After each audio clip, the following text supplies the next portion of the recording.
Welcome to Movie Stories. Let's start the video. In Miami, Zoya is hospitalized after doctors discover a black hole growing inside her chest. With no cure available, she has only 1 week left to live. The doctors advise her husband, Donald, her daughter, Jane, and her son-in-law to take Zoya home to spend her final days with family. During the drive, the family tries to keep Zoya distracted with conversation and music, but she is lost in her own thoughts. Despite their efforts, Zoya feels frustrated by their attempts to accommodate her, as she does not see herself as an invalid.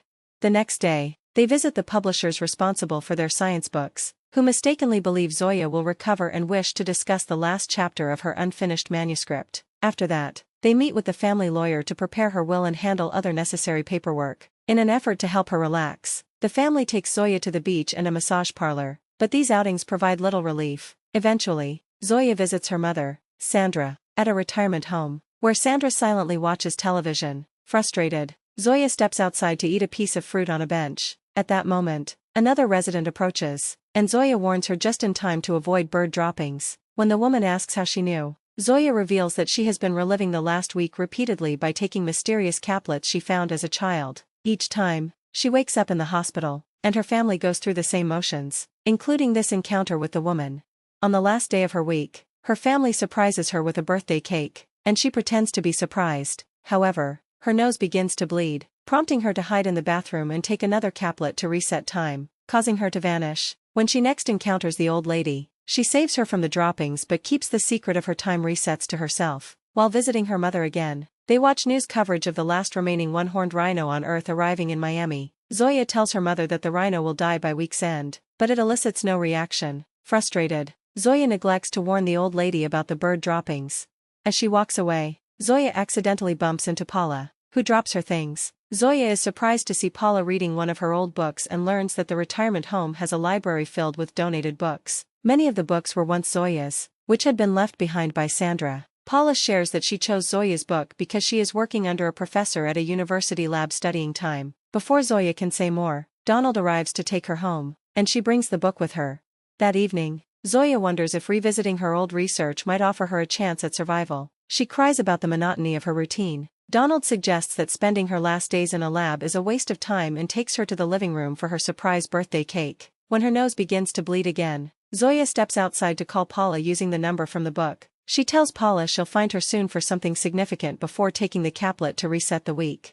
Upon waking in the hospital, Zoya instructs Jane and Donald to sign the paperwork while she prepares to go home. As soon as they leave, she sneaks out of the room unnoticed. As they are engrossed in a game, she escapes through a fire exit, hailing a cab and promising the driver she'll pay when she gets home. Minutes later, Zoya retrieves hidden keys and enters her house, packing caplets, books, and clothes into a suitcase. After changing into fresh clothes, she comes out ready to pay, only to find the cab has already left.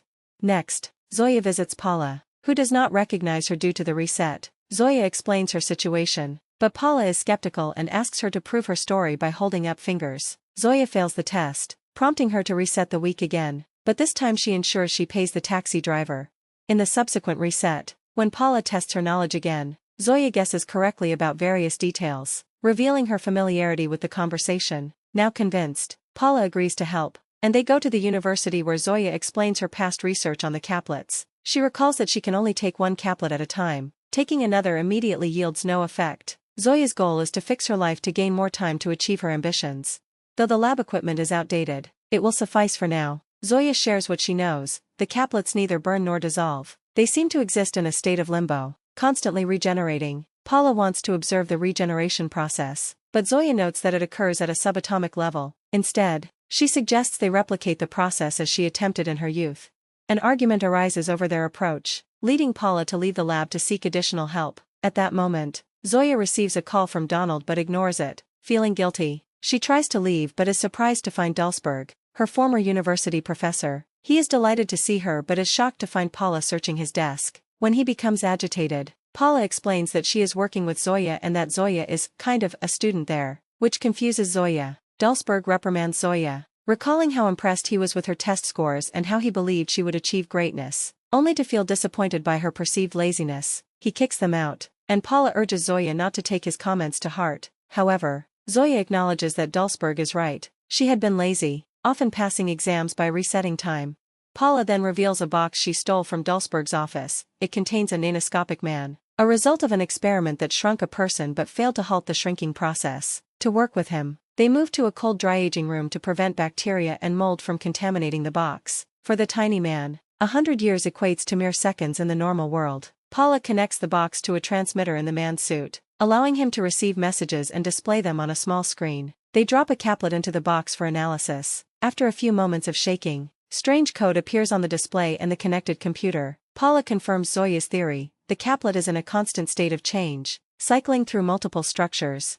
At the end of the day, Zoya stays at Paula's and shares how she discovered the caplets at 12 years old while walking on a golf course. They were lying there, and she took them because they bore her name. Although she was alone, she heard a voice say, "You'll change the world." In the following days, the duo experiments with various methods to understand the caplets, but they struggle to make progress, especially with the outdated equipment frequently breaking down. Zoya resets the week multiple times to escape the hospital and recruit Paula, repeating the process each time. During some resets, Zoya returns home to spend time with her family. When Jane expresses anxiety over feeling stuck teaching music to children instead of pursuing composing, Zoya encourages her to play in her free time until she gets her big break. This advice stems from Zoya's own childhood promise to her father that she would become a scientist like him. As the resets continue, Zoya grows increasingly anxious about her research. One morning, before Zoya arrives to recruit Paula, her true situation is revealed. The professor she was supposed to work with took a sabbatical, leaving Zoya too late to choose another professor for the year. After many resets, Zoya and Paula await a small explosion in the lab while discussing their options. Paula finds it odd that Zoya never received support for her research in the past. Zoya admits she chose not to join a science program in Europe after graduation, despite encouragement from her fellow students. Donald had told her to prioritize her happiness, which led Zoya to realize she didn't genuinely enjoy experimentation. She simply wanted to understand the caplets.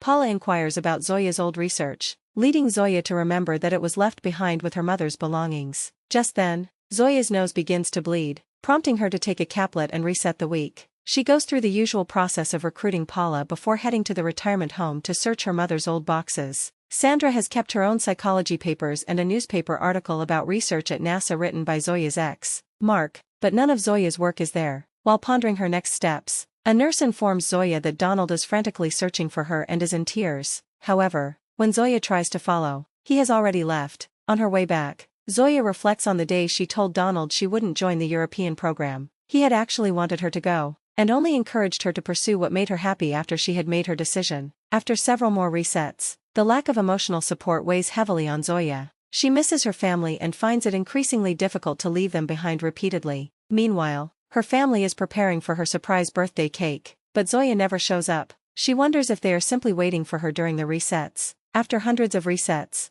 Zoya realizes she is trapped in another monotonous routine and declares that they have tried everything, so there is no point in continuing. Paula insists they must not give up and suggests Zoya ask Mark for help, but Zoya expresses her desire to be with her family instead. Frustrated, Paula points out that she has jeopardized her job and stolen the tiny man just for Zoya, who appeared at her apartment one morning. Revealing her own regrets, Paula runs out of the room. Zoya follows her, and Paula returns the caplets. She admits she was afraid to take one, fearing she might also develop the black hole. Paula confides in Zoya about a traumatic incident from her past. When she was 15, she took her parents' car without permission and drove over a nail, thinking she could hide it. When her parents didn't notice, the tire blew, leading to their deaths. Wanting to help Paula, Zoya resolves to find Mark. That night, Zoya reveals she found the caplets a week after her father's death and tried to go back to save him, but she always woke up a day after his passing. When she expresses her fear of not achieving greatness as her father had hoped, Paula reminds her that she has written many books, which is a significant accomplishment. Their moment is interrupted when Zoya's nose begins to bleed, prompting her to reset the week and disappear from Paula's room. After waking up, Zoya gathers her belongings and heads to see Dulsberg instead of Mark. She passionately confronts him about his opinions and admits she can be lazy or impatient but emphasizes that she is trying and needs Mark's assistance to progress. Impressed, Dulsberg provides her with Mark's address. Zoya then travels to the airport, reflecting on the last time she saw Mark at their class reunion, where their conversation felt awkward due to their different worlds. When she eventually arrives at Mark's house, she is met by his son, Chris, who delivers the heartbreaking news: Mark has died. He dedicated himself to his work, neglecting his health in the process. Zoya is led to Mark's office, where she discovers her old notebooks among his research and awards. Chris expresses resentment toward the room, revealing that Mark believed his work would make his son proud. While Chris longed for a father, Zoya offers him a comforting hug. Moments later, as Zoya reviews her old research, she notices she used to write Donald's name in the margins. Reflecting on their past, Zoya realizes what truly matters to her. She finally listens to her voicemail, where Joyce and Donald's messages grow increasingly desperate as they search for her. In the final messages, they plead for her return, afraid she will die without seeing them one last time. Overwhelmed, Zoya experiences a breakdown as her nose begins to bleed again. Looking down, she sees the black hole expanding in her chest. Desperate, she searches for her caplets to reset time one last time. When she wakes up,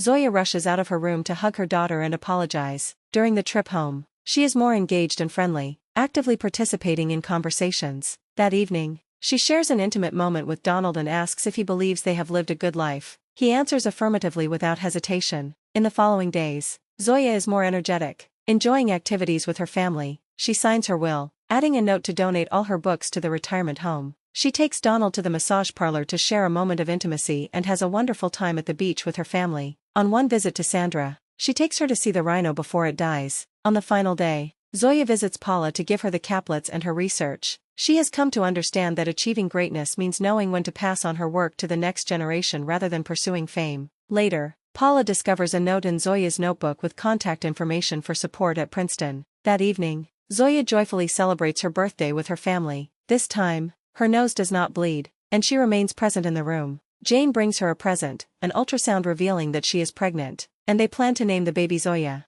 As Zoya cries with happiness, she hugs Jane but pulls back when her nose begins to bleed. She apologizes for not always being there for them and kisses Donald, telling everyone that she loves them. Suddenly, the scene freezes, except for the ticking clock. Zoya disappears in a blur representing her death and reappears in the past, telling her younger self the words she remembers hearing when she first picked up the bottle of caplets. Keep watching. Don't forget to subscribe our channel and hit the thumbs up button and write your comment in the comment section box.